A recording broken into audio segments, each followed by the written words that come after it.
Hi எல்லாருக்கும். இன்றைக்கு நான் வந்து கனவா கறி சமைக்க போகிறேன். ஆனால் கறி எப்படி சமைக்கிறது, எப்படி க்ளீன் பண்ணுறேன்னு தெரியாது. முதல் தடவை சமைக்க போகிறேன். ஊரில் வந்து அம்மா சமைச்சிருக்கிறா, இங்கே வந்து அத்தை தான் சமைச்சிருக்கிறா. அப்போ நான் முதலாக சமைக்க போகிறேன். அப்போ அத்தை வீட்டில் ஒரு கொண்டாட்டத்துக்கு போயிட்டு அப்போ எப்படி க்ளீன் பண்ணுறேன்னு தெரியாது. அப்போ அம்மாவுக்கு வீடியோ கால் எடுத்துக்கு அம்மா எல்லாம் எப்படியெல்லாம் க்ளீன் பண்ணணும், இப்படி சமைச்சா நல்லா இருக்குமென்னு எல்லாம் சொல்லித்தந்தா. இன்றைக்கு எங்களுடைய அம்மா சொல்லித்தந்த மாதிரி அம்மா சமைக்கிற மாதிரியே சமைக்க போகிறேன்.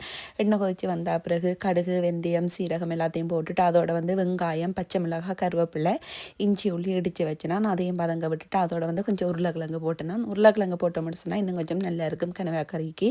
அதோட வந்து கனவாயம் போட்டுட்டு அதை கொஞ்சம் நேரம் கிளறிட்டு மூடி விட்டோம்னு சொன்னால் அந்த கனவாயில் இருக்க தண்ணியிலேயே அவிஞ்சு வந்துடும். தண்ணி நீங்கள் ஒன்று கொஞ்சம் ஊற்றாதீங்கோ.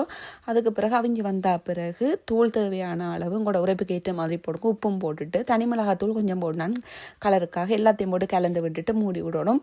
மூடி விட்டுட்டு கொஞ்சத்தால் தேங்காய் பால் சேர்த்துனேன். நான் வந்து ஒரு வரட்டல் கறி மாதிரி தான் செய்ய போகிறேன். உங்களுக்கு தனித்தன்மையாக வேணும்னு சொன்னால் தேங்காய் பால் கொஞ்சம் கூட விடலாம். இல்லாட்டி அந்த தூளுகள் எல்லாம் போட்டால் பிறகு கொஞ்சம் தண்ணி ஊற்றினீங்கன்னு சொன்னாலும் நல்லா இருக்கும். இப்போ வந்து கனவா கறி ரெடி. அடுப்பை நிப்பாட்டிட்டு வந்து தேசிக்காய் கொஞ்சம் புளிஞ்சு விட்டேன். நான் அதோட வந்து சாப்பாடு அம்மா சொன்ன மாதிரி இன்றைக்கு உத்தரிசி சோறும் பருப்பும் சமைக்க சொன்னவா கனவா கறிக்கு நல்லா இருக்குமெண்டு நல்ல டேஸ்ட்டாக தான் இருந்துச்சு. பார்த்தே மாமா வெளியில் போயிருந்தேன். அப்போ மாமா வந்து சாப்பிட்டு சொன்னார், உங்களோட ஊர்லேயே அங்கே அம்மா சமைச்ச கறி சாப்பிட்ட மாதிரி இருந்துச்சுன்ட்டு. அம்மாவுக்குன்னு ரொம்ப சந்தோஷம். அம்மா சொல்லி தந்த மாதிரி நல்லா டேஸ்ட்டாக சமைச்சிட்டேன்.